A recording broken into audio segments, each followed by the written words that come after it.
your fantasy team from falling off the track. Football is back, Jack. Whether on the ground or through the air, when the chips are down and you throw a prayer, when your team is primed and on the hunt, it's 4th and 10, you refuse to punt.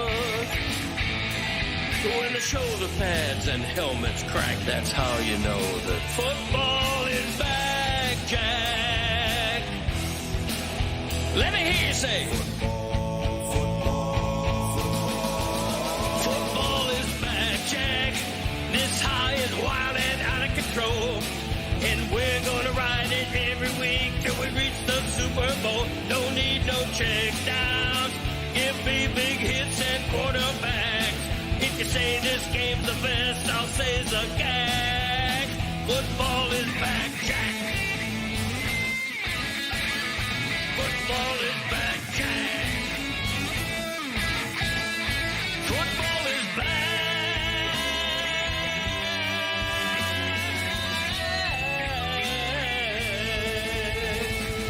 Football is back, Jack.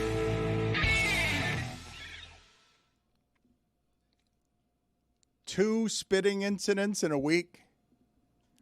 I don't think America knows there have been 2 spitting incidents in sports. Or are there 3 spitting incidents? You guys are giving me a 3rd spitting incident? Dan, there was a second spit on Thursday Night Football that we have identified. So 3, 2 in one game. Dak started it. Oh, hold on a second. I didn't even know about this. I was talking about Luis Suarez. I was talking about the Luis Suarez thing from Sunday that got missed because everybody was watching Notre Dame Miami, and Inter Miami didn't do anything about that. And the league didn't do anything about that. And I wonder what's going to happen to Jalen Carter here. Now, I'm going to preface this. I make this mistake all the time. I'm going to preface this by saying, obviously, you shouldn't spit in anyone's face. And it's super strange to have it happen the way that it happened last night, where they haven't even played any football yet. But if you're going to start the season in a way that gets my interest, do it that way as a symbol, where Philadelphia and Dallas hate each other so much that Philadelphia's best defensive player is costing himself the game, the first game of the season, because he so badly wants everyone to know that that quarterback is someone I spit in your face. I spit in your face because I'm that kind of disrespectful. Well, that's what it appeared happened. We later found out Dak spit first. He started it. Dak started it with a spit, so it was a retaliatory spit that led to the ejection. Now, is there a difference between spitting at someone's feet, which is what Dak did? I don't believe Dak's spit reached him. It was just more of the disrespect. There for sure is a difference between spitting at someone's feet and spitting in their face. It's still an insult in some cultures, spitting at somebody's feet. Yeah. I'm not saying it's not an insult. Dan, the images that we have online are pretty damaging. It's like Dak stepped up into the pocket and made sure that the Eagles players saw the disrespect by spitting at the ground. That is how, back in the old days, certainly in Looney Tunes, that people would display their lack of respect for somebody. Jose Fernandez once led a benches clearing scuffle because he hit a home run and he spit as he was rounding third base, and Brian McCann took none too kindly to that. Yeah, and then everybody cleared the benches and there was pushing around and all that stuff. I'm actually kind of surprised that Brian McCann, he had a pretty good career in a difficult spot, a difficult position to play. It seems physically demanding. Had a pretty good career, and yet what I associate the name Brian McCann with is other people can't have fun, wants to be vigilant about protecting sportsmanship in a way that's really repressed. Is Jalen Carter, because of the size of last night, because you're opening the season, is Jalen Carter going to have this stick to him in a way that makes it the thing that people remember about him? Because Roberto Alomar, when I think of Roberto Alomar, he's a Hall of Fame baseball player. And the first thing I think of with Roberto Alomar is, that's the guy who spit in the face of an umpire. When you do something like this, Luis Suarez basically has had a majestic soccer career, but what I think of with him, it's multiple incidents, so it's not one, but I just think of bad behavior. Is this going to stick to Jalen Carter that way? Because The spitting in the face is such a profound disrespect that I don't think that this is in any way going to be something that you find near Dak Prescott the rest of the way. But because Jalen Carter got ejected from the game, because it was so strange where everybody's wondering to themselves, how the hell does the season start that way? Dan, what are we doing already? You're ruining Football Fridays. You're doing Jalen Carter legacy. Like, that game was awesome until the weather ruined everything. We had multiple fights, multiple spits. Everybody was scoring every drive. Beautiful passes. Jalen Hurts is running everywhere. Cowboys don't look that bad. So many talking points, but I did fall asleep once Mike Tirico said, we should be playing ball around 11:30. You got to roll the dice there. Just keep the game going, no? Yeah. I mean, When do people don't get struck by lightning? Just Like, a what are we minor doing league here? baseball game that one time. I'll roll the dice. I saw a video. I can't tell anymore what's real and what's AI, but I saw a video a couple of days ago. See if you guys can find it and tell me whether it's real or not, of somebody in the middle of a golf swing being hit by the golf swing being hit by lightning, and then that person just flying off of your screen. That was Caddyshack. Because, oh, that's what I was watching. That's right. It wasn't AI. It was a 1979 movie. I was disappointed to learn that Dak kind of instigated it because he gave us an all-time. Can you believe this guy? To the ref when he spit on him, he gave just played it so cool. Like you'd think there'd be rage there. He just looked to his left. He's like, "Can you believe this guy just spit on me?" But it turns out he started it. That's why he played it so cool because he was kind of expecting it because he knew he spit first. Instead, he's just taking a page out of Eddie Guerrero's playbook. The referee's looking the other way. I'm the person that did it. Next thing you know, he's on the ground with a steel chair next to him. I'm like, DQ winner.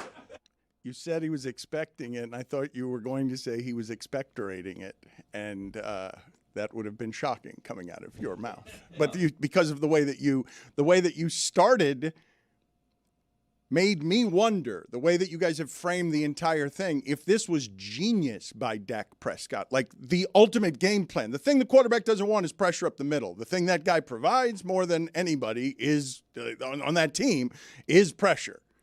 And when you look at what Dak Prescott did at the very beginning of the game, after that spit lands on his face, he's got to be feeling pretty good about himself that he's just eliminated the thing that was among the most problematic things in the game plan headed into the game by getting him ejected by spitting at his feet. Like that part is sinister. If you're telling me Dak Prescott is that good at stoicism, that he could have planned that out. I know how to get Jalen Carter. Watch how I disrespect him, and the retaliation is going to get him right out of the game. Classic Eddie Guerrero. Yeah. You're only the second person that I ever heard use the term expectorating. The first being Gaston from Beauty and the Beast.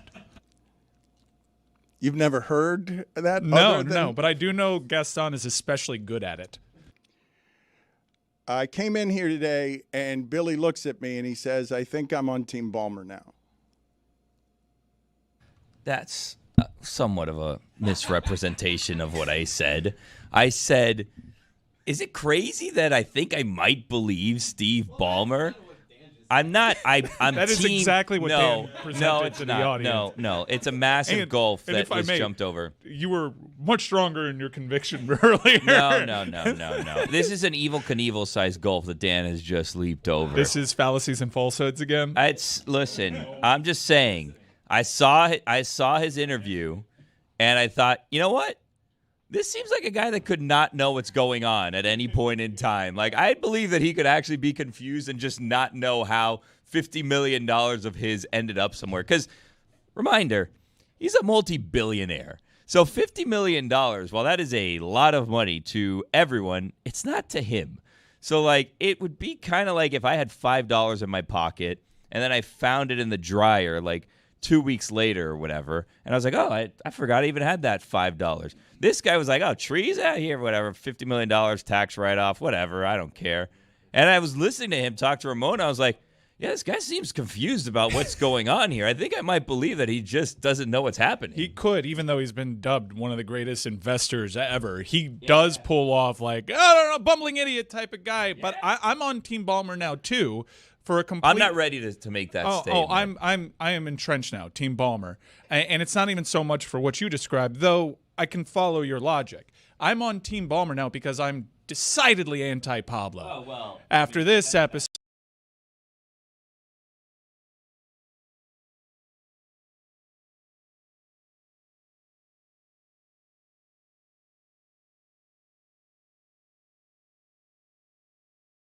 Dan, that he did with Mark Cuban. Let me play a clip, and if I will throw this out there to the audience. You will hear this clip. You will hear Pablo, who is having a moment and feeling himself almost rightfully so. But the way that he lands this clip will also get you on Team Balmer. He found somebody who would keep a deal for his most important player who he needed to pay above the salary cap to the tune of $28 million, secret so successfully that he would have gotten away with it if it wasn't for me. He hit him with that Scooby-Doo, Dan. Oh. He hit him with that Scooby-Doo. I'm on Team Balmer now. That he would have gotten away with it if it wasn't for me.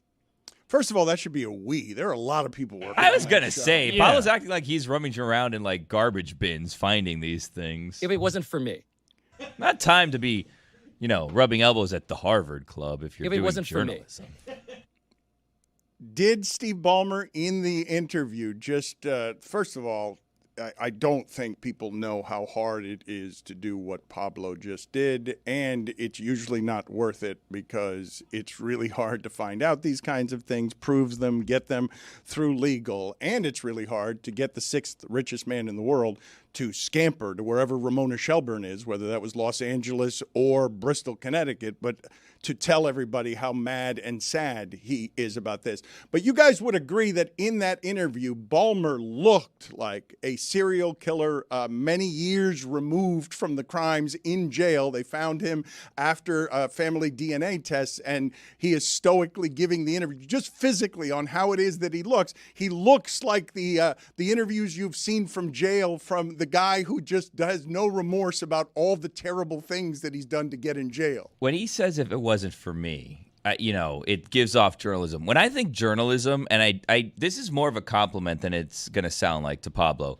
When I think of what a journalist looks like, I think of Jim DeFeedy. Right. That's a journalist. That's someone who's given everything to his craft. And by the way, Lewis found the greatest photo of Jim DeFeedy that I've ever seen. Yes. Jim DeFeedy's a great journalist. That's there. No, but that's thin DeFeedy. That's current. That's current right there. That's current. Glass house, let Billy cook. When Jim's in the field, that's not what he's looking like. He's got his sleeve rolled up to his forearm.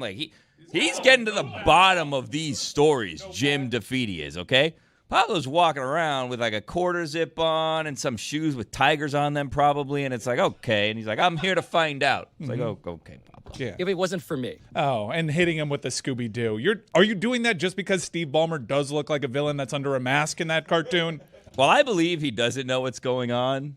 I also believe that should Pablo disappear, he'd still be like, I don't know what happened to that guy. What could have happened? I don't know. How is Pablo's brand such that he makes the billionaire likable? It was a curious choice, I thought, for Mark Cuban to do all of the things. Oh, come on, guys. That's not him in the field, but that's closer. That's Jim DeFeedy for those listening on the podcast. Not flattering photo. It's an old photo of Jim DeFeedy. I was not body shaming Jim DeFeedy before. I was just saying that the photo that I saw of Jim DeFeedy, as Billy described, a journalist that perhaps all of America might not know because he's a South Florida journalist. Well, because journalists, you don't know. You know the story. Journalists don't make the story about them. Not that I'm making that comment about anyone. But what you showed me about Jim DeFeedy, the picture that you guys just showed me, looked healthier than any Jim DeFeedy that I've seen, and so I was happy to see that today's Jim DeFeedy is thinner than yesterday's Jim DeFeedy.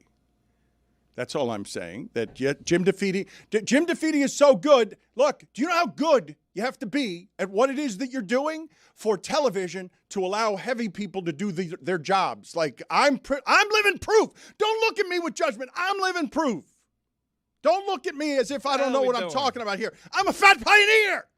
Let Billy be funny with the Jim DeFeedy and we move on. I wish, I wouldn't have mentioned Jim DeFeedy by name. I didn't want this to be like a Jim DeFeedy fest. Let that be a lesson. Don't spackle with the funny. Yeah. Fat people wouldn't be on TV if it wasn't for me.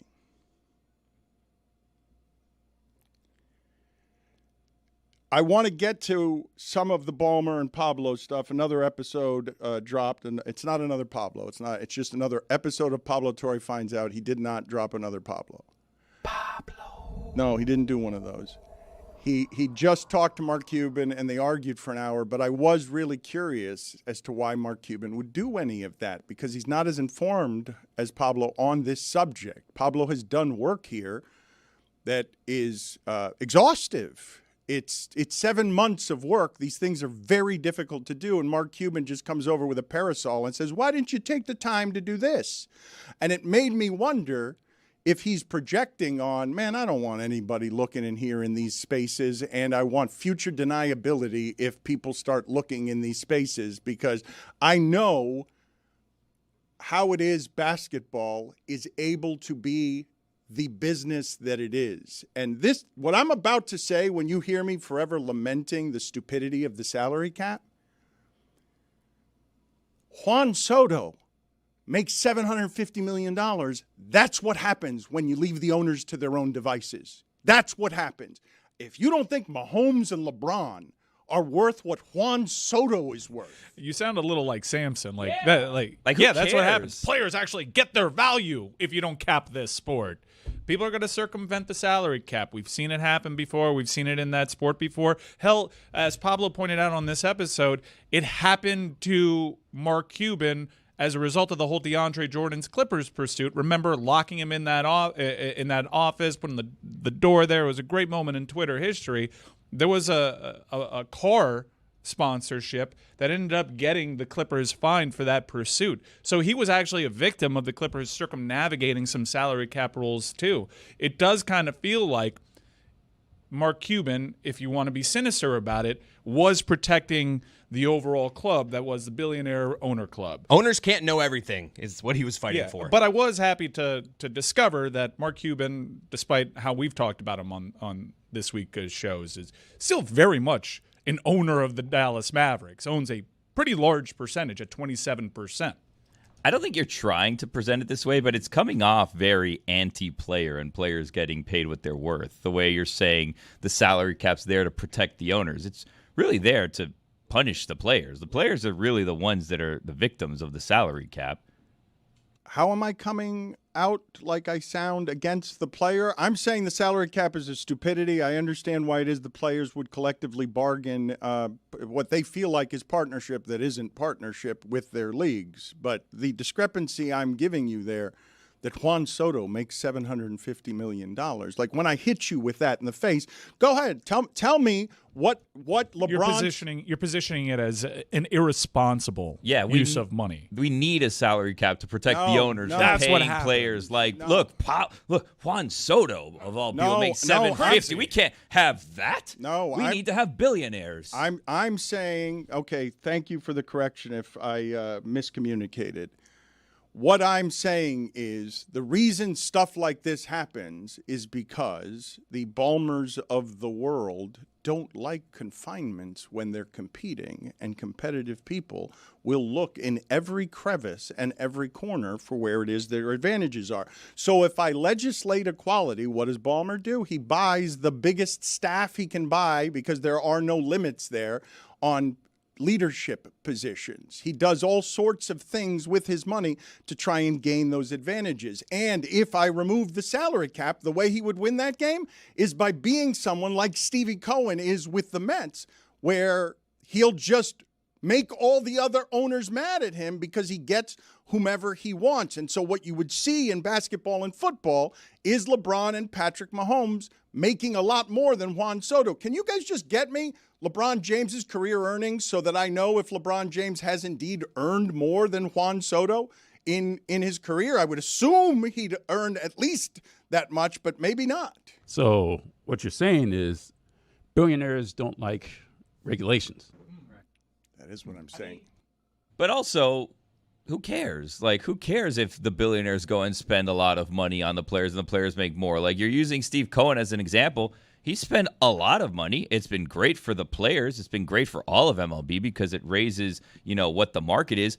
And even in giving them all that money, the Mets aren't going to win the World Series this year, more likely than not. I mean, maybe they get hot, but it's not like they have this great advantage over everyone else. If anything, like the Dodgers is kind of nasty what they're doing, where they're paying Shohei $1 million a year, $2 million a year, and stretching that out over, the next 30 years. They're skirting around it worse than I think the Mets are doing. The Mets are just giving everyone their money up front, and if they're good, they're good, and if not, they're not. But everyone gets their money. So I don't see that. I don't think that the salary cap in the NBA is really leading to the parity that they're parading around that it is. But I'm not, just to be clear, okay?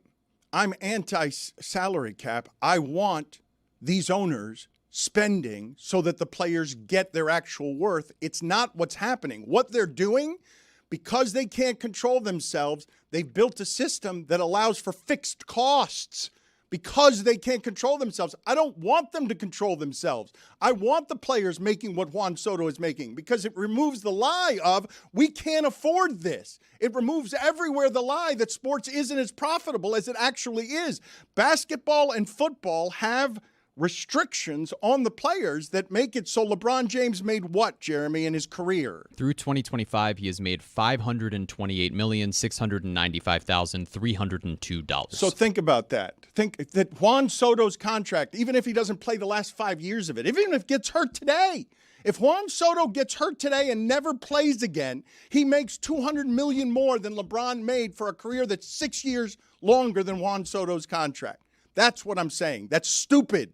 It doesn't, and it's only because these Balmers of the world, who might be decent at crisis management, but aren't great at controlling themselves when they're competing against other people who won't control themselves, and they want to win because they've got monster egos. Let's play here for people our famous Steve Ballmer clip that we've been playing for years since really I think this might have been the time that I was introduced to Steve Ballmer, because it's not like I was sitting here thinking about Microsoft at the time that this happened. Ladies and gentlemen, Steve Balmer!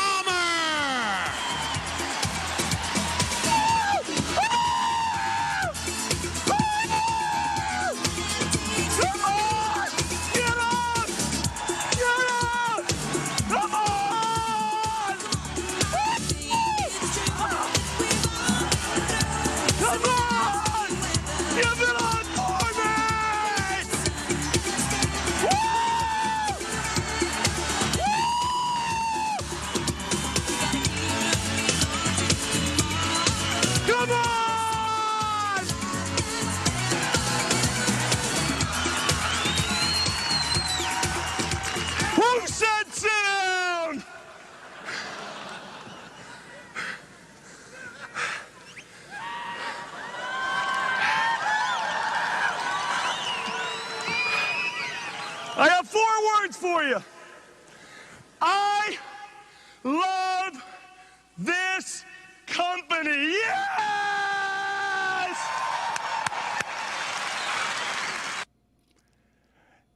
That armpit stain. He did a good job in removing the cul-de-sac and going totally bald. He looks more like an executive these days than he did there. A little frumpy and early in the career, and now able to go on television and make us all Team Balmer just because Pablo's out here saying all of this would have stayed secret if not for me. It's totally obnoxious, is it not? We all reacted to it the same way.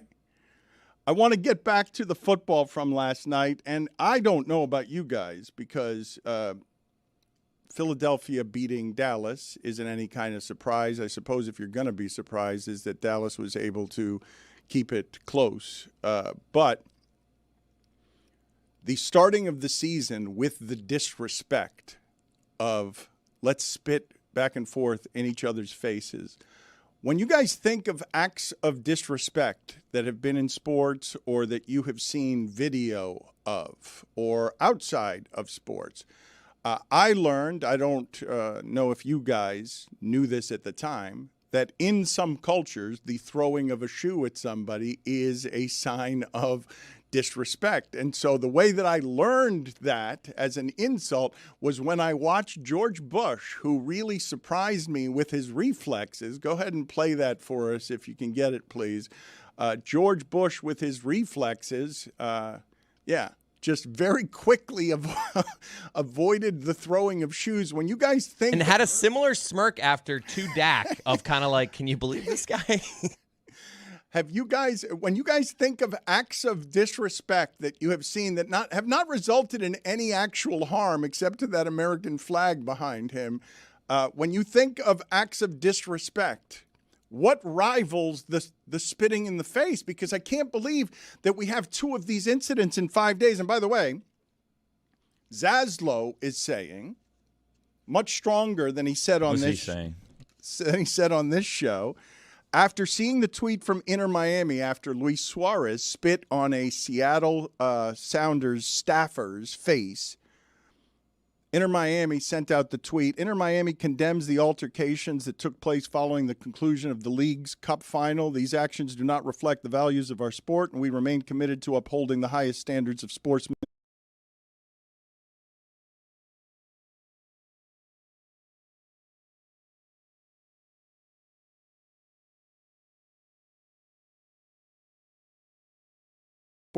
Both on and off the pitch. We are working closely with Leagues Cup and MLS officials to ensure the situation is addressed appropriately. We thank our fans and community for their continued support. Zaslow says, Inter Miami is so full of shit. If you condemn the actions, notice they didn't even mention Suarez spitting, you suspend him. They don't actually condemn anything. This team is an embarrassment. And then he follows up with 4 days it took to condemn spitting in someone's face. Ridiculous team. He ain't wrong. And the league didn't do anything either, and I'm assuming it's just because nobody wants to piss off Messi, right? Like everybody, Messi's so powerful in that sport that no one wants to piss off Messi. Is there another good explanation for why it is that everyone would run scared? There's going to be discipline on Jalen Carter. I mean, there was discipline on Jalen Carter. He was immediately ejected from the game. I don't know if there's going to be more discipline on Jalen Carter. Well, in the absence of an actual statement from the league, you're left to theorize, and as many fans are, Inter Miami once again getting the benefit from MLS because no one wants to anger the biggest star in the league. That is a prevailing theory out there, and it's hard to dissuade people from that opinion when right now there isn't enough punitive measure. Jalen Hurts said afterward of Jalen Carter spitting, it's something we can learn from. When you're 3 years old, that's when you learn that.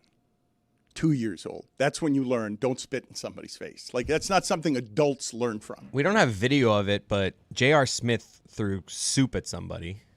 I'd rather that. I'd rather have soup thrown at me than someone spit at me. I don't know. Soup's hot unless it's like gazpacho or something. It was a tortilla soup, I think we discovered. Oh.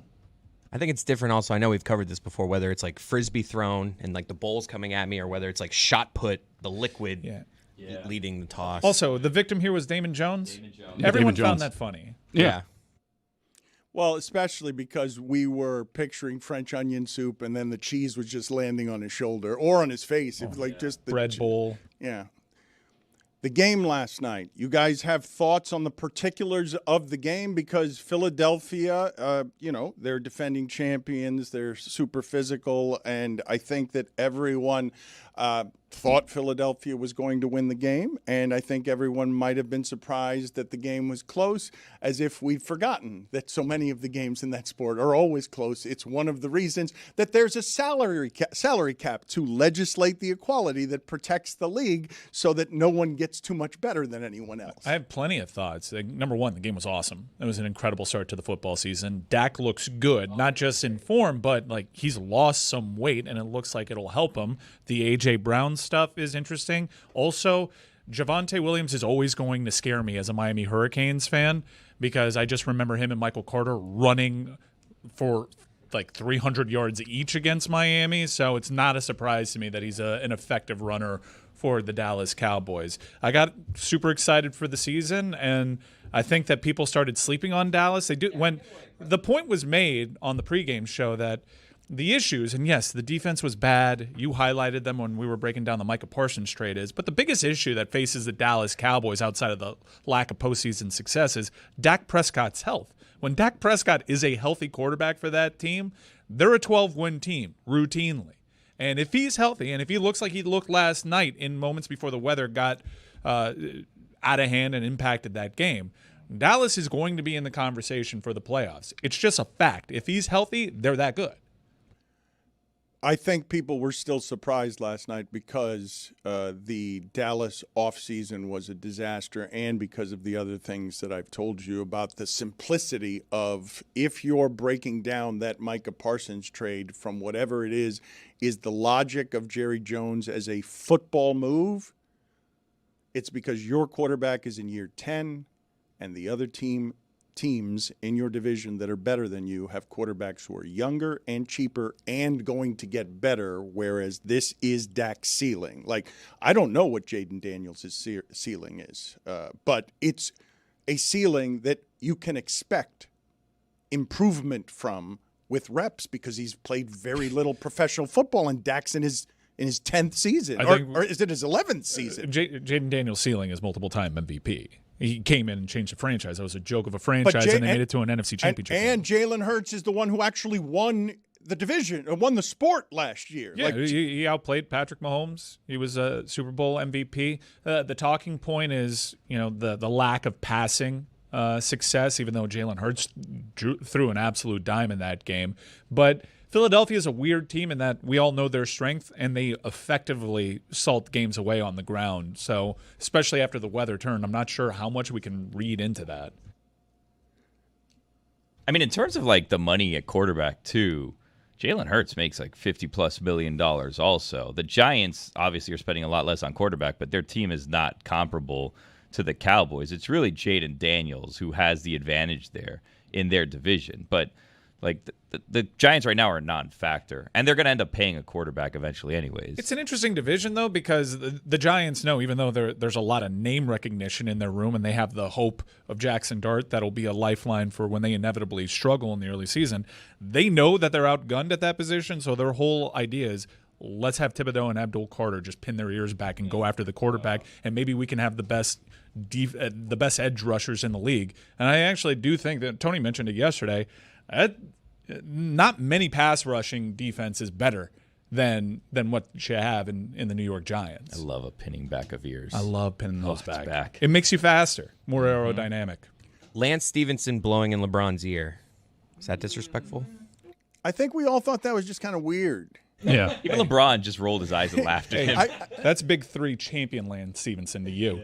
I really was surprised, I got to be honest, that LeBron James reacted so stoically to someone blowing in his face that way. And maybe he did it first. He played it cool, just like Dak. Eddie Guerrero. I got one. Brad Marchand licking Ryan Callahan's face. Wow. He's our guy now, Roy. He's our guy now. Wow. Yeah. You chill. Yeah. Roy, He may be a scumbag, but he's our scumbag. I don't think that it can be a sign of disrespect if it can also be intimacy, although in the middle of competition. I'm just saying that licking someone's face, while disgusting and if not intimate and against their consent, also not very nice, not as disrespectful as spitting in their face. There's saliva involved.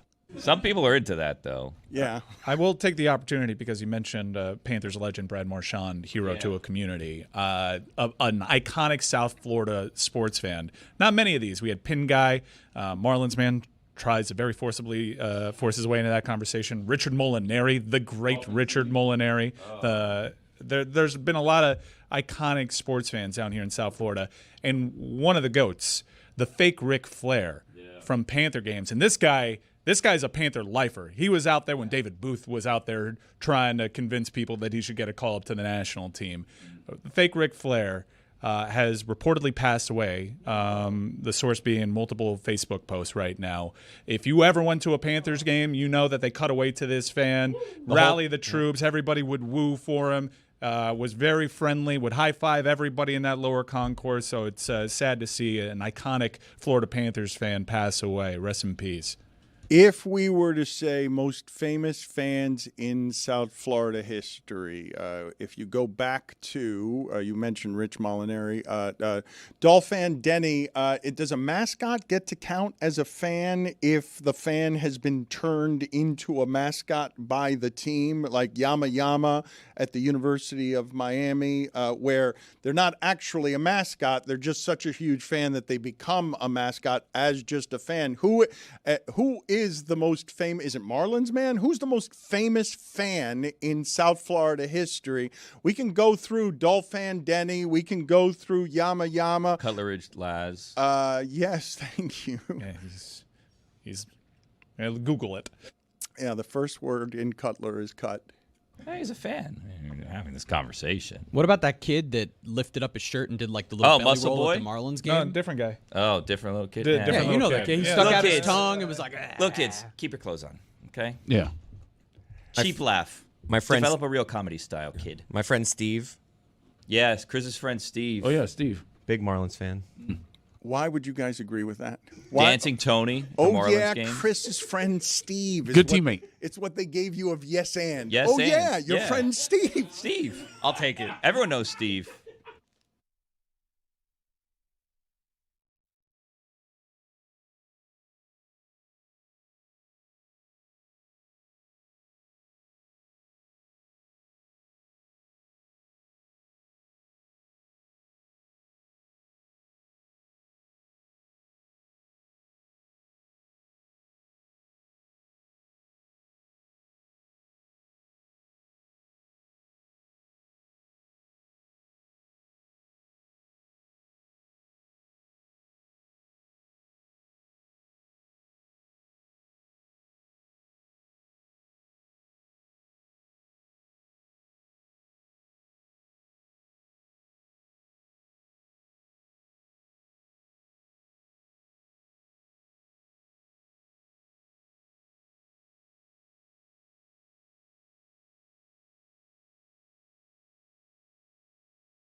Check out this week's episode of Mystery Crate. Mike Fuentes is really mean to a cat. Yeah.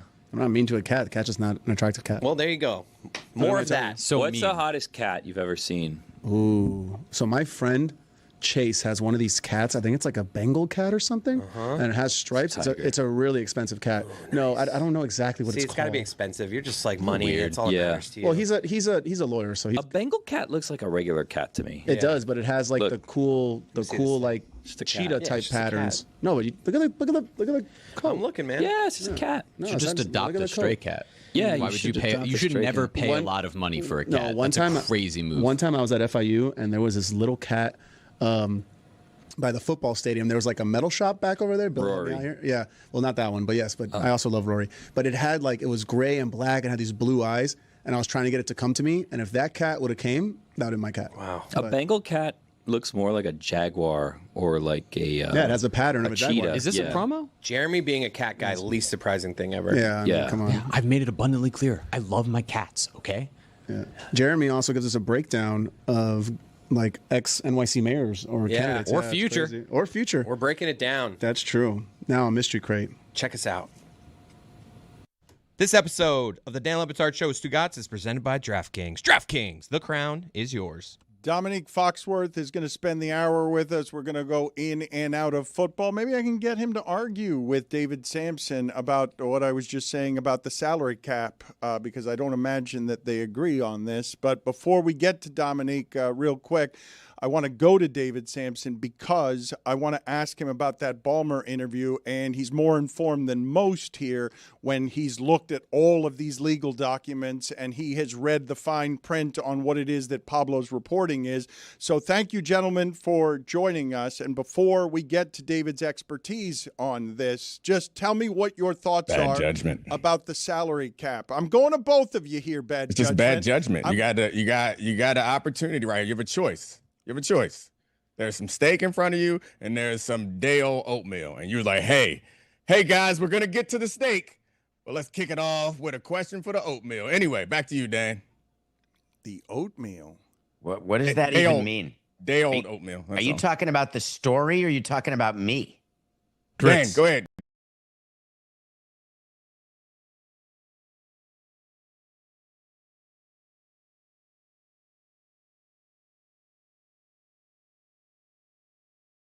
Your show, buddy. Knock yourself out, big dog. No, I'm not going to say a word until you answer that question.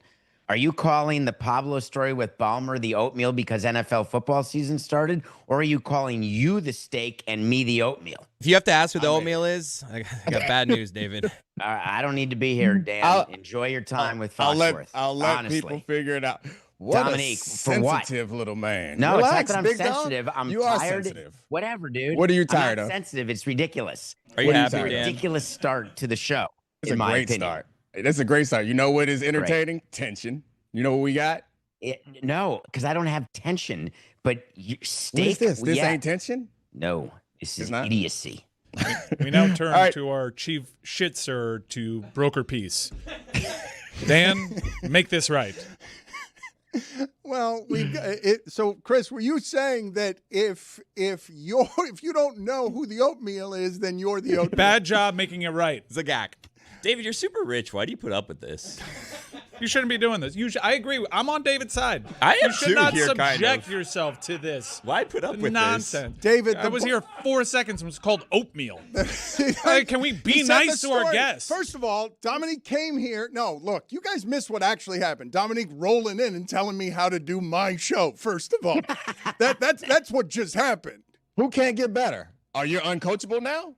I mean, I feel like everyone needs some coaching, right? There's coaching accountability. There's man. coaching We in gotta be private and there's accountable. coaching in public. And I'm a football player, man. We do this shit in public. You get cooked, you get cooked. Everybody know you got burnt. We gotta sneak behind closed doors. I'm not afraid. Sometimes I mess up. We talk about messing up. Sometimes you mess up. We gotta talk about messing up. It's okay. Don't mean you're a bad person. It just means you need a little coaching, baby. I'm just God, saying are you you can angry? you can dress up oatmeal. You can put fruit in it, maple syrup, That's a brown great point. sugar, Brown sugar, bananas, some apples, raisins. raisins. In fact, Oh, right now, at this time, I'm more in the mood for oatmeal. Yep. Yeah, Exactly. It's morning time. It was a compliment. high in fiber. We we eat steak for breakfast. we seem a long way removed from these days when David Samson jumped into Dominique's arms like a spider monkey and they enjoyed a long embrace. David, we're having you on because of the Balmer interview and because you're informed. So tell me, what are the holes that can be poked in that Balmer interview when he's coming out there and doing the public relations crisis move?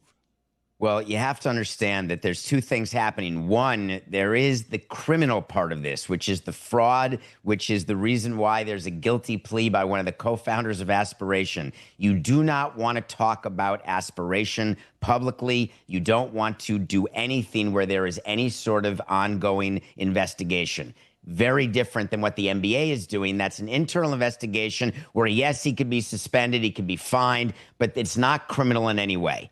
So he chooses ESPN instead of Pablo. He chooses Shelbourne Ramona instead of doing it with what I would call an area where there's going to be a serious journalist asking questions, because this was the biggest softball 16 minutes I've ever seen. She had an opportunity to ask him, I'm sorry, you introduced aspiration to Kawhi Leonard, and then that's the last you heard from either one of them, yet you invested $50 million in aspiration, yet Kawhi Leonard is your close friend player, and no other conversation took place? She didn't even ask him that. He just stated on the interview, yeah, introduced him. That's totally legal under the CBA, and that's it. That was the end of the story. That's a huge missed opportunity. And I don't know whether she had been given the questions or he had been given the questions. David, she's a good journalist, but this is deep water. This is deep water stuff here. And Pablo's done 7 months of research. And yes, but why would she agree to do it then? If you're not going to do it, she's a great journalist, but you're telling me you watched that 16 minutes and you said to yourself, wow, she really asked the tough questions? No, I did not think that, but I think it's hard for people to ask the tough questions right now, given that everyone is really far behind on this story.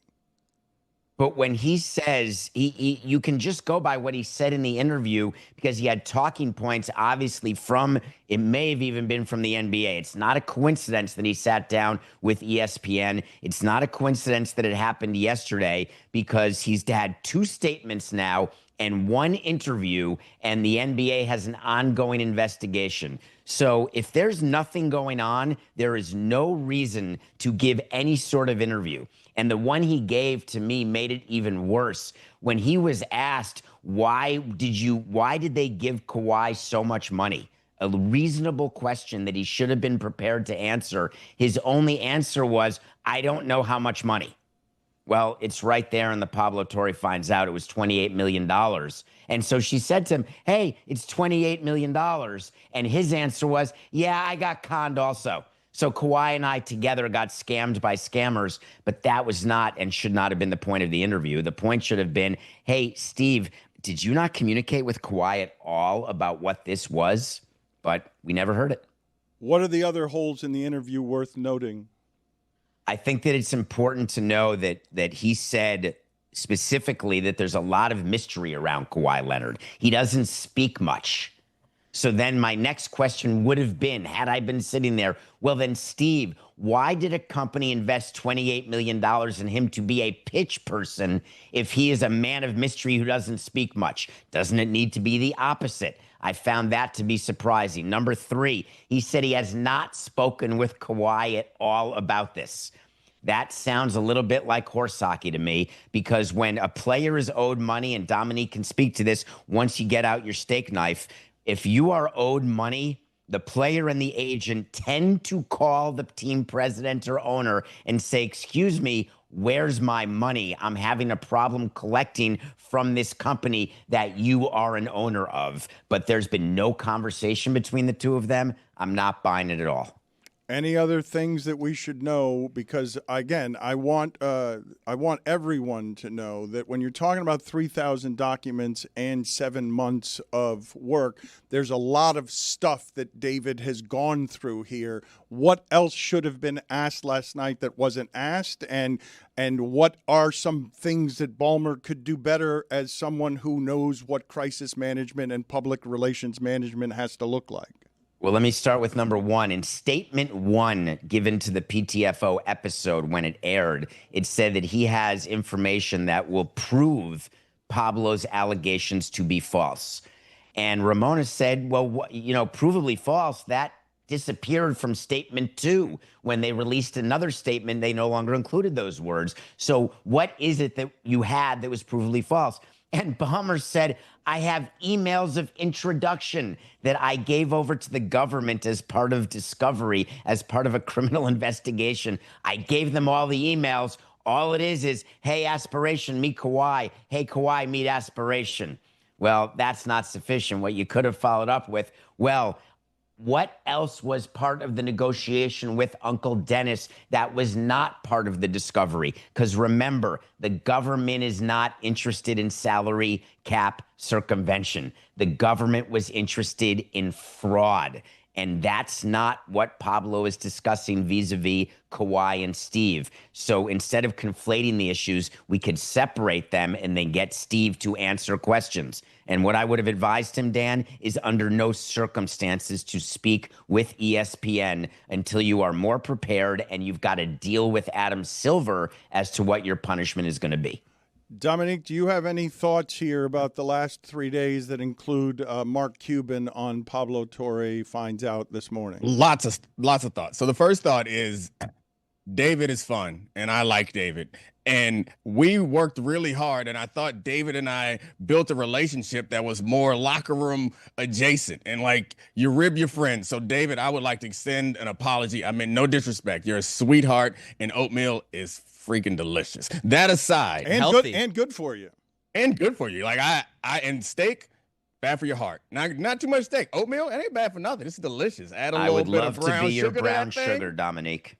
We're gonna be my brown sugar. Hold on. Now you go too far. Try to be your friend and try to make up with you, and you go too far. I feel like you're hitting on me, which combined with the fact that daddy.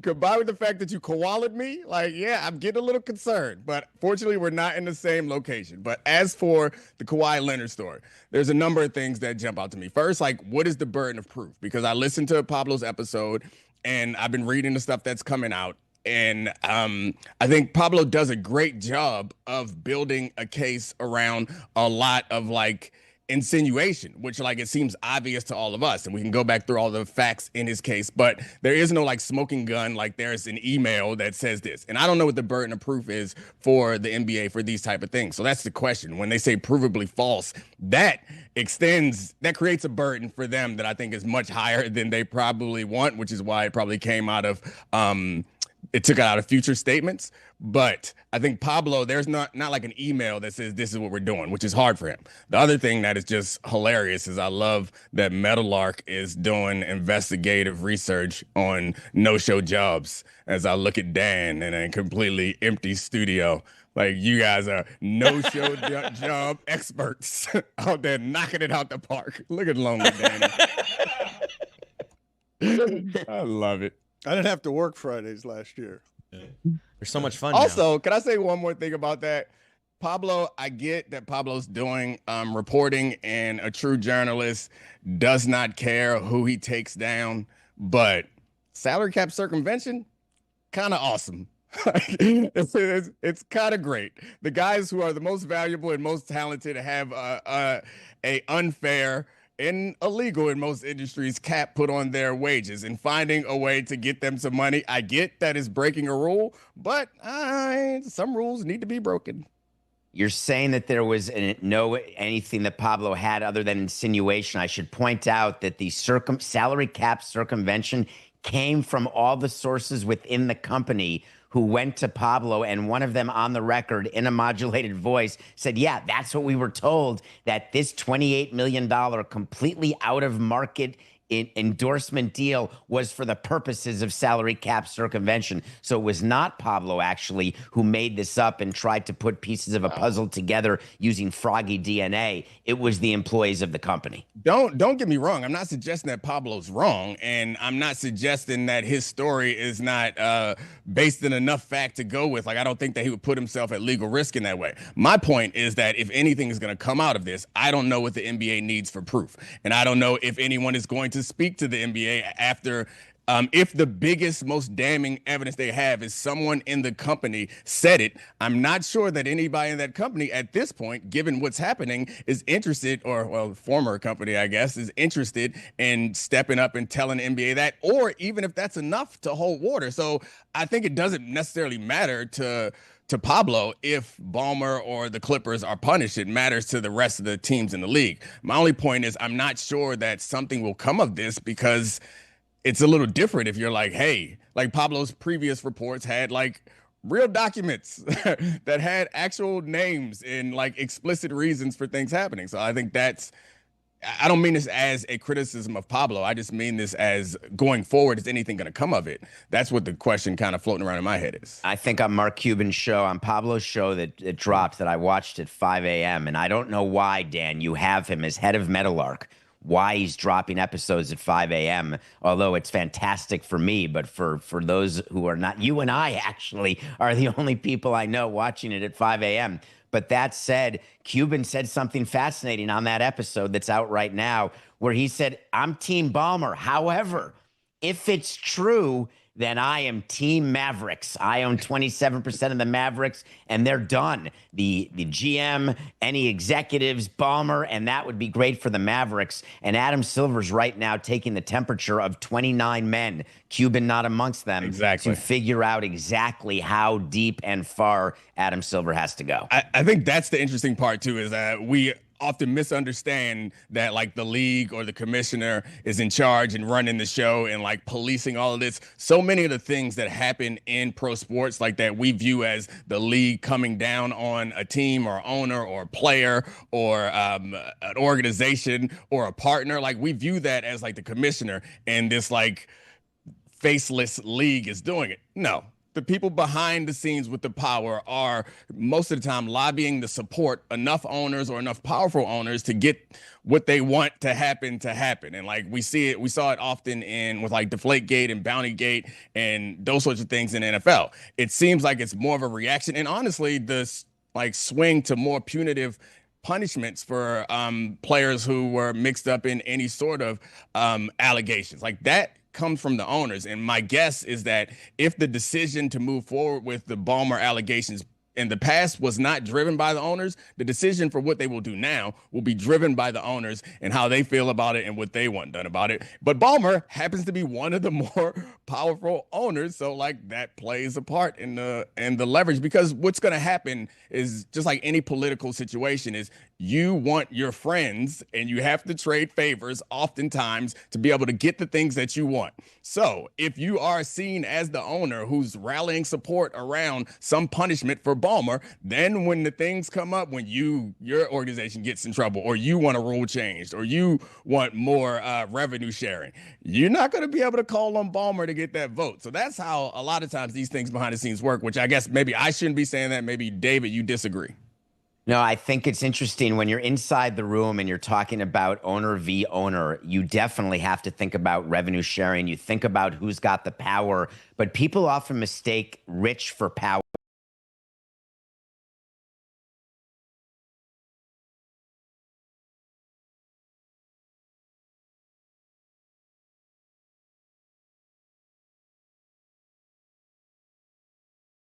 When I entered was a guy named Carl Pohlad, who was the owner of the Minnesota Twins, a team that was going to be contracted. They didn't have a new ballpark at Target Field. They were playing at the Metrodome. So there's not necessarily a correlation. Steve Cohen, he could not, he's the richest owner in baseball. He couldn't get 23 votes together right now to do what he wants at all. So when you say that Steve Ballmer is the 7th richest guy, and I think Pablo corrected it, he's now 7. There's been some sort of downtick in Microsoft, I guess. But 7th richest guy, not the 6th. So at the end, he doesn't make him the most powerful owner because the power comes in packs. Right. And that's what the commissioner tries to protect against, is too many different packs and having any one of them be enough to block any sort of vote. So that's why Adam is going right now, figuring out, and he's annoyed with all this. And NBA executives have said internally that the NBA is furious about Pablo in this report because they're forced to scurry around and deal with the 29 owners on an issue they'd rather not talk about. How do the other owners feel about Balmer self-financing the stadium? Because like when that happened, I know we all as fans were like, cool, finally one of these guys who can afford it can pay for it. But my assumption would be the rest of the owners would be annoyed by creating that sort of expectation and frustrated, which would put Balmer in a situation where he's costing these guys billions of dollars, which would make him probably not the most popular and not have the most power, and would have a group of owners salivating at the opportunity to stick it to him in this situation. Yeah, I don't want to open up an old wound, Dominique, but I'll tell you, when we did Marlins Park deal, the other owners were not happy with it because it was not enough public money. And I know it's going to sound crazy to Mike and to Billy, But when the San Francisco Giants did a fully private stadium, the only reason they did that is that there was a threat to move to Tampa back then, and they needed Tampa as an expansion city, and there was no public money coming fast enough, and they had to get out of Candlestick. So they do not like private financing of buildings because it screws everything up. In the NFL, nobody does a new stadium in the NFL without public financing. Yeah, I mean, I remember clearly from the CBA negotiations I participated in, it was when I got my eyes open to like how there are divisions and there is a political fight inside all of that. Is Jerry Jones was more upset with other owners than he was with players. He was one of the owners who wanted to get back on the field, and the things that he wanted more than anything was a requirement and an incentive for teams to generate more local revenue. And then like it all became kind of clear and crystallized to me is that it's no different than any other collection of people, that the power, it comes from some mass of opinions and group. Like no individual, to your point, the money isn't there, or the money itself isn't going to get you anything, just like in the rest of the world. Like the money isn't going to get you what you want. What will get you that is some contingents of people who are willing to sacrifice and make decisions and push for the things that you want. And the idea of them having to work in that way is, I don't know, entertaining. Dave, you should write a script about that. You've written a script. Not about that, though. Billy's been trying to ask you guys a question for about 7 minutes. No, Billy, what do you got? Is it funny? We need to be funny. Here. Like, so this is Dan. I'm sorry to take over and pretend Billy, like you were I trying to know ask a question. I'll take my show back here and ask you to ask the question. Way to go. Grab them things, Dan. Well, I was going to say, how crazy is it to think that the owners don't actually want Steve Ballmer to be disciplined here, right? Because once you kind of, even if he is proven to have been cheating against them, we're pretending like the rest of them are all clean and they want people kind of looking into what they've been doing to potentially skirt the salary cap also. I would think the owners wouldn't really want him to be disciplined, even though he may or may not have cheated to get an upper hand against them. I think they do, actually, because I think they will want him punished, and I think he's going to get punished because there's not only the fact that it's great to bring down the big guy. Baseball would do anything to find Stevie Cohn continuing to do the things in baseball that he did with his business that he got in trouble for. But when it comes to what Balmer did, there's also the question of what amount of revenue may have been hidden from the books of the Clippers, which would change the finances and the money that's going between teams. We spent time, Billy, every day trying to sneak around and see whether the Yankees, Red Sox, Cubs, Cardinals, whether they were hiding revenue. And we would go. One of the reasons we go on the road with the team is you're looking around, you're keeping track of their signage behind the plate, outfield wall, you're looking at different promotions because you have a way to audit what revenue they're actually announcing as part of revenue sharing. So that part's real. I'm sorry. The basketball union, when I worked there, like we had to audit basketball related revenue because they were like hiding money essentially. And we got a bunch of money back. It's something that you do on a regular basis. And you can think about, again, this Jerry Jones and Robert Kraft, the reporting that has Jerry Jones trying to keep Robert Kraft out of the Hall of Fame. I think some of the motivation is personal. Some of the motivation is professional. And my guess would be, there are a lot of different things driving teams. Some of it is making more money. Some of it is winning championships. My guess is that the small market teams definitely want to do something about this. They're probably also, that's like a voting block generally.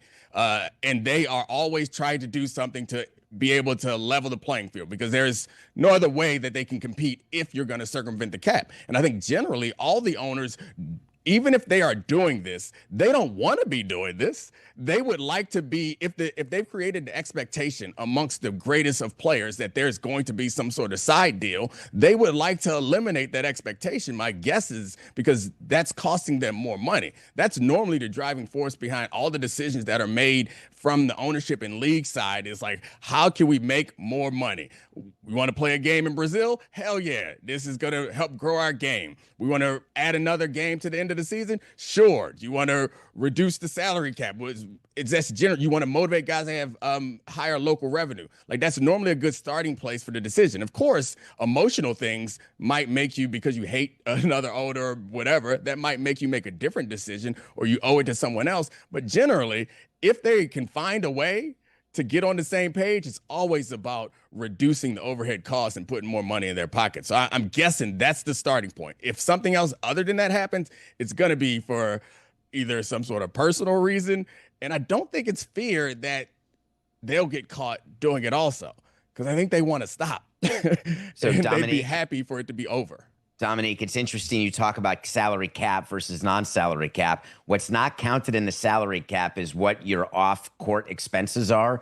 And one of the ways that teams like the Clippers or teams like the Dodgers flex is they spend a tremendous amount of money. And I almost had the votes. You needed 23, didn't have it, but damn close to put a salary cap on off-field expenses within baseball front offices. Because what's happening is, and the Clippers are doing this, the Dodgers definitely do this, you're getting spent to death, and Alabama a lot of does the it. teams can't keep up. Let me ask you guys this before I let you go. Again, Nothing Personal is the name of the podcast. David covers terrain that no one else in the podcast space is covering. I don't know how you guys feel about the general existence of a salary cap. I was saying before you came on here, it's asinine that Juan Soto is going to make $200 million more guaranteed, even though if he doesn't play another game today from injury, then LeBron James made in a career that was 6 years longer. Tell me, David, how you feel about the salary cap, and Dominique, you chime in here wherever it is you disagree. I think that the difference, you're comparing apples to oranges, and Juan Soto's a lot younger than LeBron James. And so you have to look at also times. There are players who played in the 80s and 90s who should have, in theory, by the way, look at the career earnings of Magic Johnson or Michael Jordan, and then compare to some of the schleppers in the NBA who will make more in their career than Again, those how do you guys. feel about the salary cap as a concept? Baseball does not have one, and therefore its players get bigger guaranteed contracts. I'm fine without a salary cap because I don't want a salary floor, and you can't have one without the other. And that's been the big problem within baseball. I think that's a good point by David. And I think it's one of the risky things I think about getting engaged in any of these sort of arguments is that all of this stuff can be manipulated. Like there's tons of different levers. And when you focus on the salary cap itself as the only lever, there are other ways around it, because baseball is celebrated, and deservedly so, for being a very strong union that has fought off the salary cap. But they have found other ways to suppress the salaries, like by a division of revenue. I think the last time I saw it was probably like 6 to 8 years ago. Baseball players get a smaller percentage of total revenue than the other major sports, because Juan Soto and players like that get enormous contracts and have a disproportionate amount of power in the union. The salary cap is a thing that we all focus on, and I think baseball players celebrate, like, look at us, we fought off the salary cap again, while they are at like 40% of league revenue. And it's just like, no, David loves it's just the idea when you think about it, it's like, yeah, we got this. So in football, we think about it too. It's like free agency. You got to get celebrate both, though. When you got the power of Mahomes or LeBron James, what you have to get is both no salary cap and not any of the other restrictions that are given away. Right. Because look at how David's sitting here smiling because he knows what the players were given. David knows how many negotiations he's gone into where they're like, oh, you want more Mike and Ikes in the clubhouse? Sure, we'll do that for you. And we're going to grab this $100 million over here when you're not looking. And Dominique, I would hate to have you on the other side of any of these negotiations because you just did it. You actually put in words the exact thing that baseball union has not been able to put in words, where you put forward the salary cap. All right, we'll give up on that, but we'll take a debt service rule. We'll take a luxury tax threshold that's at $217 million. And we'll still only give you 46% of revenue, but it's up to us, whatever number we want to get to. And then you win the press conference every year when you sign somebody to a $200 million contract or $1 billion contract, and then we all are like, man, baseball's killing it. Then you look at it, and I felt the same way. I was researching to do an episode about free agency and the salary cap. I ended up not doing it yet. We might do it later, but it was just the point that we celebrate what we consider modern day free agency in the NFL and other sports, but free agency really does not exist in pro sports yet. We pretend as if it exists, but like all of these arbitrations, the draft, like in the franchise tag, like all of these things act against restrictive free agency. They act against keeping you to true free agency, but we call it free agency and you guys call it free agency too. And we're all like, yeah, we're free agents. And in the back room, you're stuffing money in your pockets. Well, it's not that. You're just not free. That I just want to be clear. It's not about stuffing money in the pockets. It's using the word free agency and go all the way back to Kurt Flood, do whatever you want. But make no mistake, there's nothing free about players. David Samson, get out of here. Good talking to you. Nothing Personal is the name of the podcast. He's done a lot of good work with Pablo, and they have advanced. The story's been advanced here steak. on Pablo Torre Finds Out, which dropped at 5 o'clock this morning with Mark Cuban. Dominique, your thoughts last night from the game. Will that stick to Jalen Carter? Will everything that happened there stick to him? I don't think so. I think his interview after the game, he seemed to be much more in control of his emotions and behavior, and the way that he discussed it seemed to be fine. I think a lot of how we react to this is how we feel about a player before he does something like this and how he handles it. I think Jalen Carter had moved to a place that he distanced himself from some of the issues that he had in college, and had become, the story about him was him being a great player. And then after the game, he handled it as well as I think you could handle a situation like that. So I don't think that it sticks to him. And honestly, there is a plausible, like the video of Dak, like there's a plausible defense for him. Not that it makes it right or that I believe that Dak was trying to spit on him, but I don't think that sticks to Jalen Carter. He's going to dominate in the middle of that D-line for years to come, and we're not going to be like, he's the spit guy. Like, that's not going to stick to him in any way. So there's some hyperbolic takes going on right now. One game sample, we were all hungry for football. So some of the narratives that are out there is CeeDee Lamb's drops hurting the Cowboys, and now everyone's kind of really putting that aspect of his game under a microscope. You have the lack of production from the wide receivers at Philadelphia, A.J. Brown being that talking point. And you also have Dak Prescott looking good, slimmed down, looking healthy, looking like Dallas can be better. Which of those three takes that are kind of running wild right now on social media are probably the most relevant and have the most juice to them? Yeah, I mean, I think the Dak Prescott one is the most relevant. That was the hope, is that this team, only chance of winning is having two really effective receivers and a quarterback like Dak, who I think is one of those guys. I remember Tom Brady made the point not too long ago that the modern quarterbacks aren't like making decisions at the line. They aren't the classic Peyton Manning field general types. That's exactly what Dak Prescott is. Like, that's kind of what he does best. And he looked sharp last night. And it's funny how the stats can skew the performance, because he had like a 50-something QBR when I was like, no, Dak looked great. And Jalen Hurts had like a 98 QBR, which is insanely high. Not that he wasn't that good, but I thought Dak looked sharper than Jalen Hurts last night. So I think the Dak point, we know how high his ceiling can be, and we know that this defense is going to have some issues, but I think that will make this team competitive if he can stay healthy and he can be awesome all season long. As for the other ones, like CeeDee had some drop issues last year, but I don't expect that to be a long-term lasting concern. And there are a couple other things that I think are interesting about this game that, to your point, we don't want to overreact. The Eagles lost a couple, like to the Bucks early last year. They lost another, I think, NFC South team early last year. And they were bad at the start of the season. Yeah, I mean, last year. Kellen Moore did kind of reshape the offense after that Bucks loss. That was a transformative loss for their chances. Dominique says, though, that I'll let you continue your point here. Please, staple it to what it is that you're saying here. I have a hard time with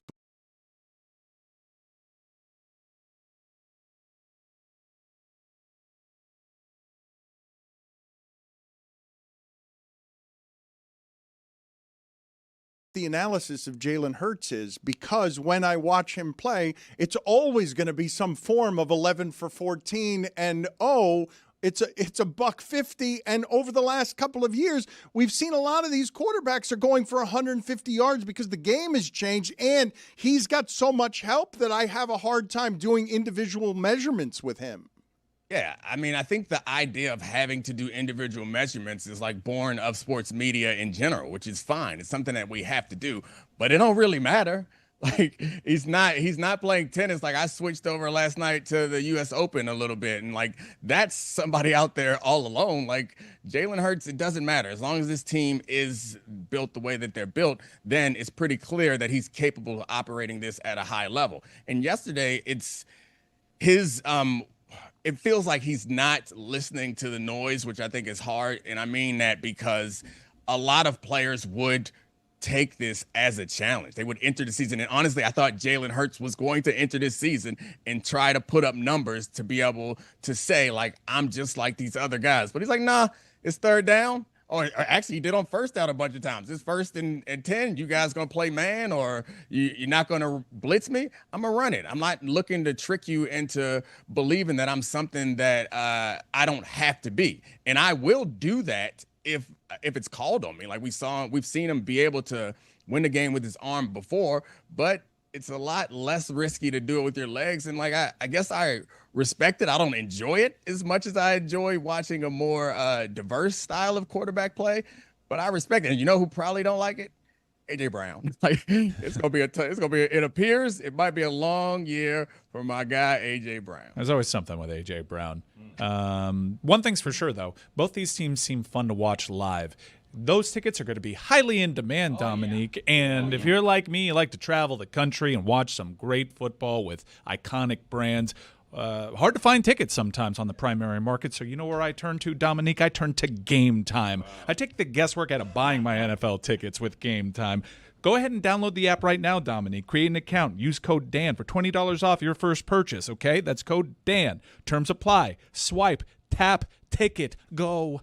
As football season is here, Dominique, I want to ask you about something I've been parroting over the last couple of weeks since the Micah Parsons trade, where I'm saying if you are inclined to somehow try to figure out how Jerry Jones can defend this as a football move beyond run defense, we need to improve our run defense. The way that you make the argument on behalf of Jerry Jones trading Micah Parsons is he realizes that he's got an expensive quarterback in his 10th year who's not going to get better, and he's lost the division to cheaper quarterbacks who are younger, who may indeed get better in Jaden Daniels and Jalen Hurts. Mike pointed out earlier, Jalen Hurts not so cheap anymore, actually, but the point stands on you've got two in your division that are better than you, younger than you, and Dak is in his 10th season. Dak is good for 12 wins this season, but if you want to correct the gulf between you and them, you have to do something about the fact that Dak's not going to get any better than what it is you saw last night. Yeah, I appreciate that you are trying to do this. Like, I got into an argument on Get Up because I was doing the same thing. After a full summer of saying, what is Jerry doing? Jerry's mishandling this. And then a week of us all saying, how did he blow this? This was such a bad trade. I was like, well, let's try to figure out how this would make sense. And everyone said I was stupid. But, like, you have to at least extend some benefit of the doubt to try to understand this. And I guess it was the Penix draft where I was kind of on an island where my point was, and that point was, you don't let Kirk Cousins keep you from drafting a franchise, what you believe could be a franchise-changing quarterback if it comes up. It's harder to make that same rationale around the Micah Parsons decision because you can always be critical of the return for a player of that value. However, the logic behind it, like, it kind of feels stable where it's this team went 12-5 for 3 years in a row and did not get close to winning a Super Bowl. If we are going to rebuild this team or we're going to win the Super Bowl soon, we're going to have to make some drastic changes. The problem is you wish that Jerry Jones would have made this decision in March and gotten a better price for it, but it doesn't change the fact that I understand the logic behind it. It's just the value that he got for it seemed like a mistake. And also, like, there was no, I'm happy that a player demanded a trade and got a trade, but also if he wasn't going to be out there, then you could have waited and tried to get more. But it's just being critical. It's one of the other things that's completely difficult about having your GM and your owner be the same person is if this was about personal feelings, which a lot of people have said it is, between the GM and the player, that's why the owner's there, because he can show up and say, all right, I don't care about your feelings. This guy's a great football player. We're going to sign him. We will talk to you again next week, and your studio looks nice. Dude, we've been talking about it all day. Your studio, you look nice. You there. look great. You look clean. It's all right. Sexy steak. Oh, man, David Samson, brown sugar. Bye, guys.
says goodbye, sweet Clevelander.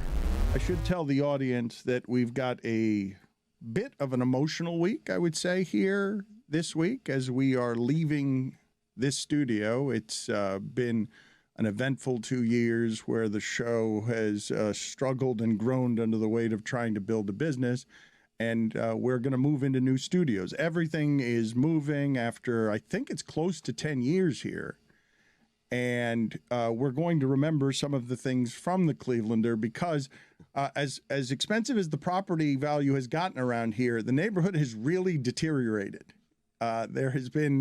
so is my health. There's been a lot of but that's your fault. Shootings here recently and assassinations, plural. And we need to get out of here. And next and that week... move is brought to you by Miller Lite. 96 calories and 3.2 carbs per 12 ounces. Next week is going to be a little bit difficult because we're going to be in the change. And these are not your problems. They are our problems. But we ask for yet more patience after 2 years of trying to build this thing. We're excited about getting into new studios. And we will remember the Clevelander throughout the rest of the week here, because one of the great memories I have, Stugotz, it really is one of my favorites as I've gotten late in life and have learned to appreciate some of this nonsense that we get to do every day, is the weekend before we were going to go on ESPN radio and start with whatever it is we were doing with them. They were going to make this studio look like all the other studios, which is just blue paneling behind us that would be nondescript. And my brother and I spent the entire weekend here putting all of this stuff up. And the reason that it's one of my favorite memories is because I remember the screaming phone calls on Monday when no one had been informed that that's what we would look like. And they didn't want us to look like that. Or no one had given them a heads up, I should say. It's not that they didn't want us to look like that. It's that they were going for homogenized at the beginning, and we put up all these tiles that we're at some point here going to just auction off because they've been here for 10 years representing us as we make a move to become a bigger business. We've got, Mike, do you know how many employees we have now? I don't know how many employees we have now. I walked into today's pre-production meeting, and I was a little stunned at how many people were in that room, considering it's just jarring seeing how we've started. And there was a lot of people here when we were doing HQ. It was even tighter back then in many respects because we had the equipment. But I think the stark contrast is from the pandemic days when ESPN would only allow you and me in these studios and people were zooming in. So maybe I'll have fonder memories when we get out of here, and I'll look back on some of the stuff that we did here and created here fondly, but I cannot wait to get out of this godforsaken building, thanks to Miller Lite. Yeah. Just 3.2 carbs per 12 ounces. Winner of 3 World Beer Cups. They don't just give those things away. You have said that this place is haunted. You have come in hot from L.A. talking way too much about sponsorships and deals.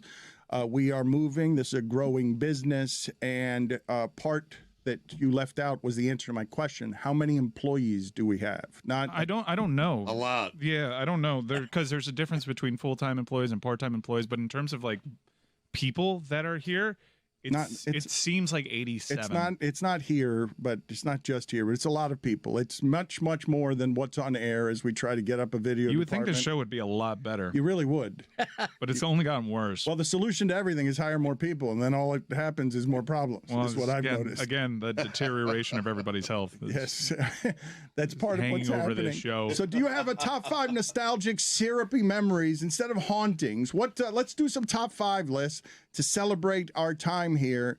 8 to 10 years, so Stugotz can be nostalgic, so that Roy can be nostalgic. It's been 8 to 10 years for everybody else. It's been 20 to 30 for Stu. Yeah, it has. All really in space, by the way. Yep. Billy can get emotional here. Teach the young ones. I don't want to leave.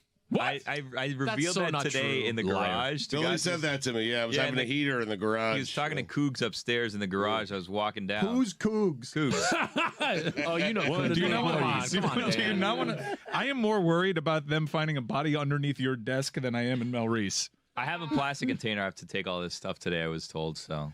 That's why you don't want to leave, because you got to clean up. I like it here. I mean, downtown floods. I don't know if we're supposed to say we're going to downtown, but it floods there, and anytime it rains, I'm gonna have to get a boat or a kayak to get from my car. Is it Judd Apatow sock puppets?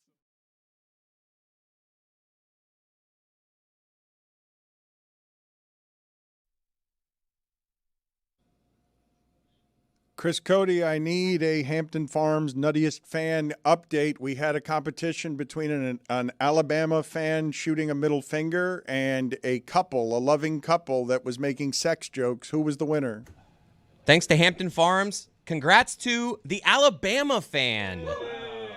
Shooting the bird. They are this week's Nuttiest Fan of the Week, presented by Hampton Farms. Get nutty with Hampton Farms, the official snack nut of the tailgate. And be sure to keep an eye out for Lucy at Iowa State this week if you think you are your team's Nuttiest Fan. Billy was applauding there, even though I have found that Billy recently is anti-applause. There's been a turning. I don't know what happened here. I have loved The Rock since college. Like, I went to school with Dwayne Johnson. He was at the University of Miami at the same time that I was there, and he's always been charismatic and kind, and I feel like everyone loved The Rock there for about 30 years, and over the last few years, some things have changed where not everybody loves The Rock, but he crossed Vin Diesel. He got a 15-minute standing ovation the other day for what's the name of the new movie that he's in where you can't even recognize him. He's got so much makeup on that he looks like someone else. You wouldn't be able to tell from looking at Dwayne Johnson in his next movie that that's Dwayne Johnson. The Smashing Machine. Why did he get so what was the 15-minute standing ovation about? Was it just his performance? What that movie was? Well, I mean, these hoity-toity film festivals in Europe, they like to give 15-minute standing ovations. And so it was basically like someone got a 5-minute standing ovation like 20 years ago, and now it's just we got to be Tommy Toppers every time. But the Smashing Machine apparently is kind of right at the course. There were early screenings, and it was reported on that it was just kind of a weird experience. Everyone acknowledged that Dwayne Johnson had a great performance, but the rest of the movie was kind of making fun of the genre itself. It seems as though the editor got in the lab and took that personally, because now 100%, even though it's early, on Rotten Tomatoes, and it does seem, we already know that Dwayne Johnson has secured a starring role in a Martin Scorsese flick. This is how this goes. He wants to win an Oscar. He's doing A24 stuff. He's trying to do A24 stuff because he wants to win an award as an Oscar. He's also lost like 60 pounds recently. He looks terrible. Oh, you heard that. He looks terrible? Well, I mean, compared to how he used to look, does he not look a little decrepit? No, I think he looks fantastic. How old is he? No. Decrepit? He's my age. I went to school with him. Yeah, he doesn't look great. What? Yeah. He looks a lot better than He doesn't Dan. look like The Rock anymore. We can't live in a world where The Rock wins an Oscar. Can we all agree on that? Put it on the poll, Juju, at Le Batard Show. Can you live in a world where The Rock wins an Oscar? I mean, he's having everybody wait for him on set for hours on end. Then he wins an Oscar. Imagine, like, what's next? And a 15-minute standing ovation is a bit much.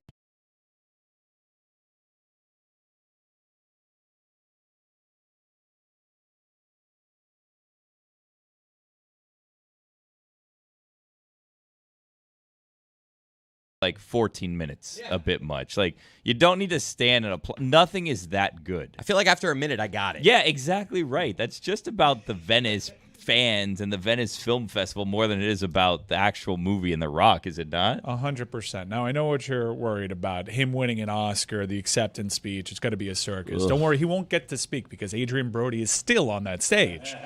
Do you actually think he's going to win an Oscar?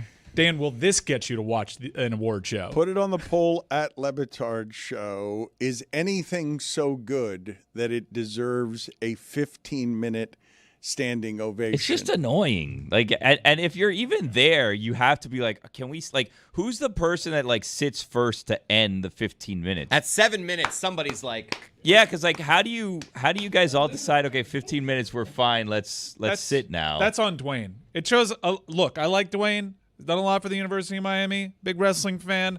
Character of the man. You got to tell some people after 4 minutes. You're like, all right. You just start leaving if you're The Rock. Guy packing up your stuff. Please, I insist. With his glasses. Are they even real glasses? Do we even know if he's wearing real glasses? All of a sudden, the guy can't see. Like, get out of here. I don't like it. Leave glasses to the ocularly impaired.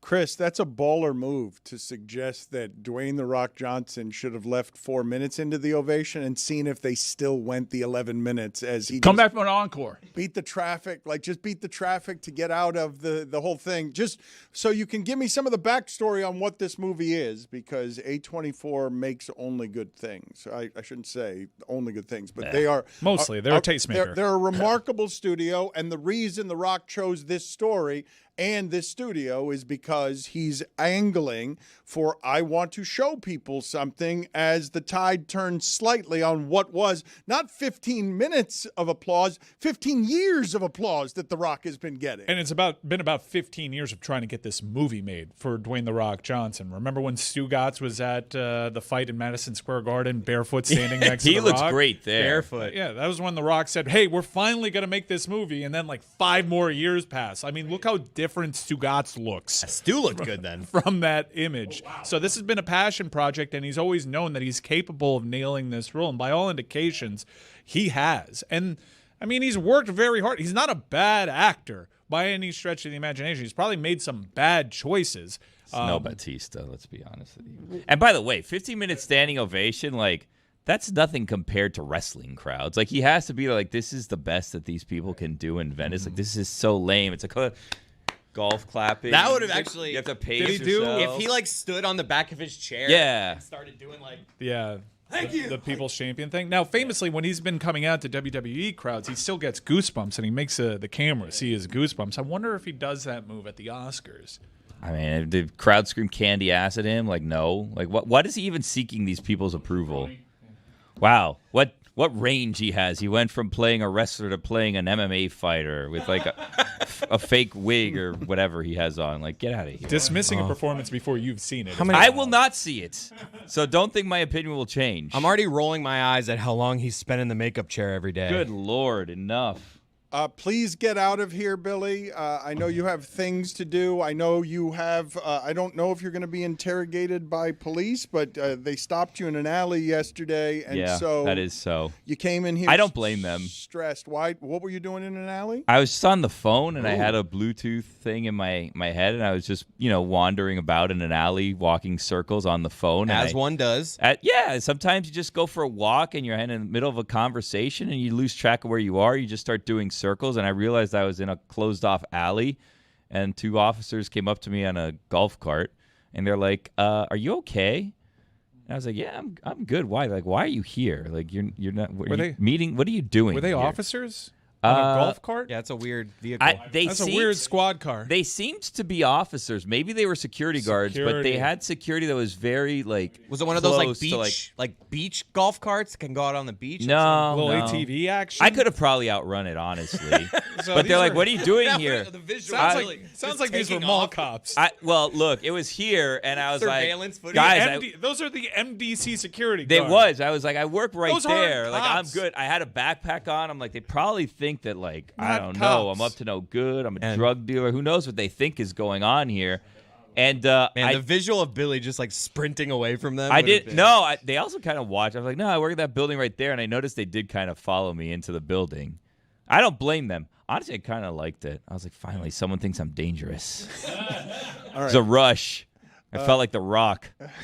Get out of here. I know you have to leave early. We're doing more show than we usually do on Fridays. When Chris Cody did his Rock signature move there. Here we go. It reminded me of a story The Rock told on Highly Questionable. When I asked him, I told the story, as I've told before, of Hulk Hogan and Andre the Giant flying to Japan together, drinking the entire flight, and by the time they got into the ring to have the match, there was a point that Hulk Hogan got body slammed, and then Andre the Giant landed on him, and Hulk Hogan just shit himself in the yellow Hulkamania trunks because he was so embarrassed. And so I asked The Rock, what's your most embarrassing moment in wrestling? And he's like, well, I was on the top turnbuckle, and I had my fist up in the air, and when the pictures were taken, there was a boulder hanging out of the bottom of my trunks that represents one of my testicles. Calling it a boulder's a move. He's One the of the Rock. Rocks. He's The Rock. He's the Rock. So I couldn't get away with that. Well, you're not called The Rock, Chris. Yes, you are not. Some circles. No. No, there's zero circles. There Is no there a You are square? called the circle. Maybe a triangle. You've My been wife called the called- circle more than the round. My wife calls me her rock all the time. Okay. Nice. It's nice to know. Great turnaround. That's great, Chris. But we were talking about physique, and I saw your belly button, though, by the way, when you did that thing. Yeah. Yeah, let me tell you something. Did not deliver on expectations. Mark Cuban is still going at Pablo. He's tweeted, Pablo, come on. You only pushed your side in the promos. Nothing you said made your point. You took lots of information provided by scammers who negotiated with someone not connected with Balmer and took them at face value. Just to be clear, still Team Balmer. Did Cuban listen to this episode at least because he was on it? Because he very clearly didn't listen to the last one because a lot of the ground that he covered was actually covered in the previous episode. But, there is a billionaires club, and those guys are in the same club. And while maybe the Mavericks would stand to gain from something bad happening to the Clippers, I think if you have this instance, like we alluded to earlier in the week when this Pablo bombshell came out, is Pablo. Imagine other owners are going to start getting a little nervous.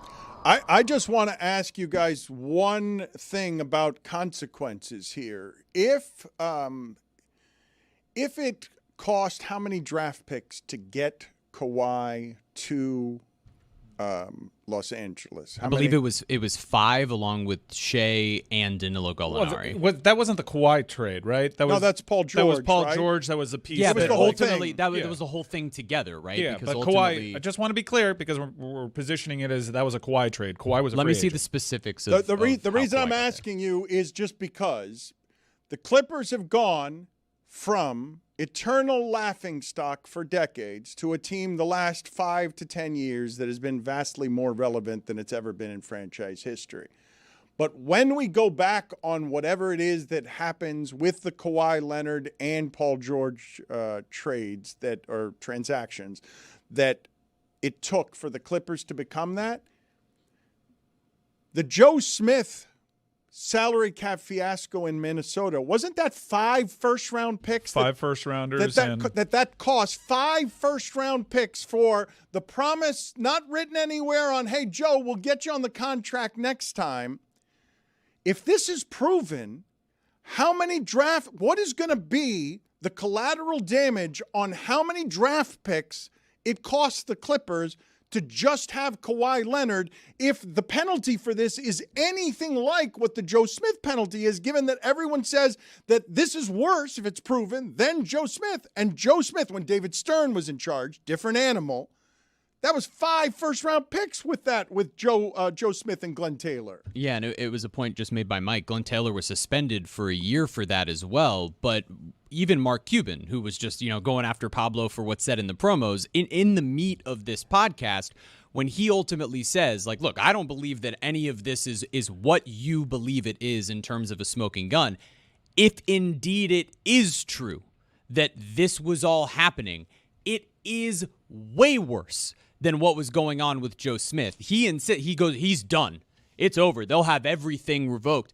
I mean, if this is to be proven by the NBA that this is what was going on, the Clippers are going to be in trouble for, decades. It's pretty interesting to think about what all of this might cost them when anyone watching or listening to all of that at the time, and OKC winning the championship last year, would have said, Paul George and Kawhi Leonard, yes, I need to do that if I'm the Clippers every single time. And if we look back at this and see that it costs the MVP of the league, Shai Gilgeous-Alexander, and 10 first-round picks or 12 first-round picks because you already gave up 5 of them, and whatever picks they take from you, OKC's already got because of these trades. It's already in conversation because you're coupling, understandably, the Kawhi Paul George thing because Kawhi flatly doesn't go there without Paul George. Yeah. It's already one of the more disastrous transactions in the history of sports. If the end result is they also circumnavigated the NBA salary cap, and who knows what happens to Steve Balmer and that franchise, it is number 1 with a bullet, the worst transaction in the history of sports. And David Samson's off the hook for the Miguel Cabrera trade. So that's his angle to this whole thing. That's why he's sitting at that table, because he's like, man, I'm off the hook here. Ooh, Pablo. Should that be our new sounder when it's a Pablo? Add some wind behind it. Ooh, Pablo. Something happened yesterday that I found curious, and it allows us forevermore to close our Amari Cooper file. We had Amari Cooper on one time, and when we had him on, he was still at Alabama at the time. This might sound like it was a whole interview.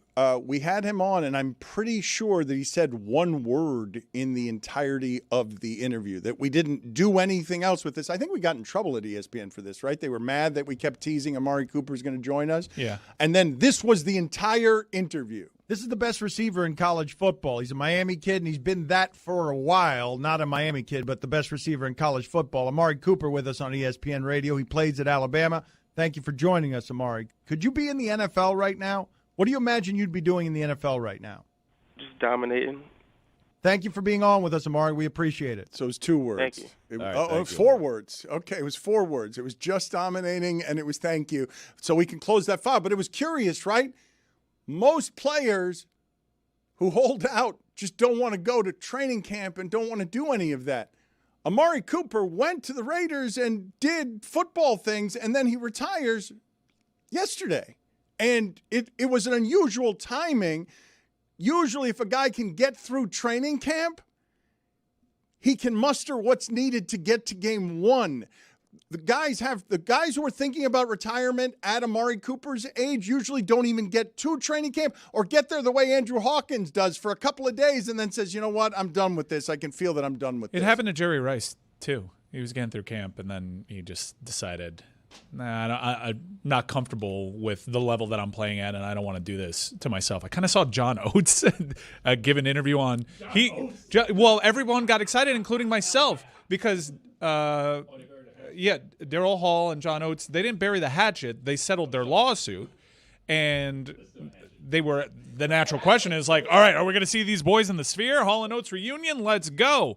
But John Oates gave an interview, and while he acknowledges that there are still issues between them, he's like, I'm not going to take shots at these other bands, but if I go out there and play this song and it just doesn't sound the way that it was intended, and it's a diluted version of this, I don't want to do that. I want the previous performances to speak for themselves, and I don't want people to remember us like that. I don't want to be one of these nostalgia acts. So maybe Amari Cooper's thinking that to himself. He's like, I made this team, but I'm not a big part of this offense, and Amari Cooper does. That's not dominating. So you don't think there's going to be like an Oasis-type situation where John Oates and Daryl Hall they hate each other. They really hate each other. So there's definitely a hatchet. I mean, there's so much money to be made. I was hoping so, but the added logic of I don't want to sound like that, the one that I've always hoped for that seems like there is never going to be any kind of reconciliation is the Smiths. Coachella famously, every year when Coachella has their blank slate and tries to set up their lineup, those guys are such huge Britpop guys. They're the biggest Smiths fans that there is. They always send out a blank check offer to Johnny Marr and Morrissey to bury the hatchet, and they never will. In fact, the news on this is Morrissey's like, I'm done with the false accusations about me. I am selling my 50% stake in the Smiths. Someone buy it from me. I want nothing to do with this brand. Every time we talk about this, I say, get me the telephone number that is still live, because I called it like 3 weeks ago for that Hall & Oates number. What is it? It's Call & Oates. Call & Oates. There's a telephone number that you call, and that you get a choice of what song to play. It's still out there. It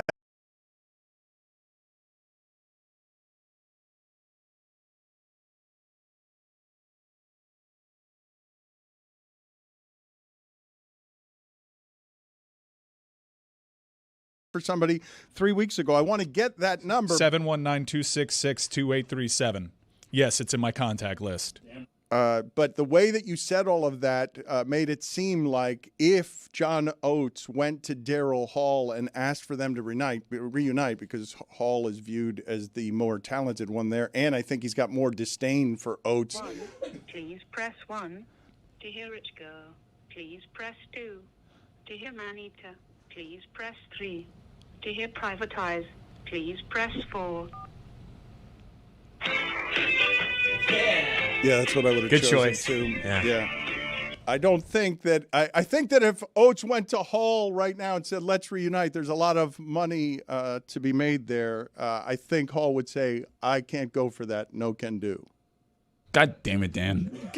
Why did you come Lyrics on Friday? joke. Why'd you do this to us?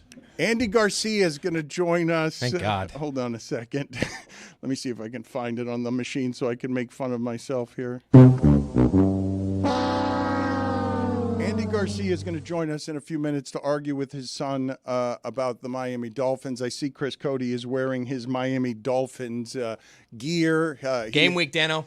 You're expecting to win? You're expecting to be able to go on the road and win? I would call this as important a first game as you could possibly have. The vibes are so weird right now that I just feel like if this game goes poorly, the whole season is going to go to shit. If they have a good game, we're going to have a good season. I literally think that their whole entire season just is going to be determined off the vibes of this game.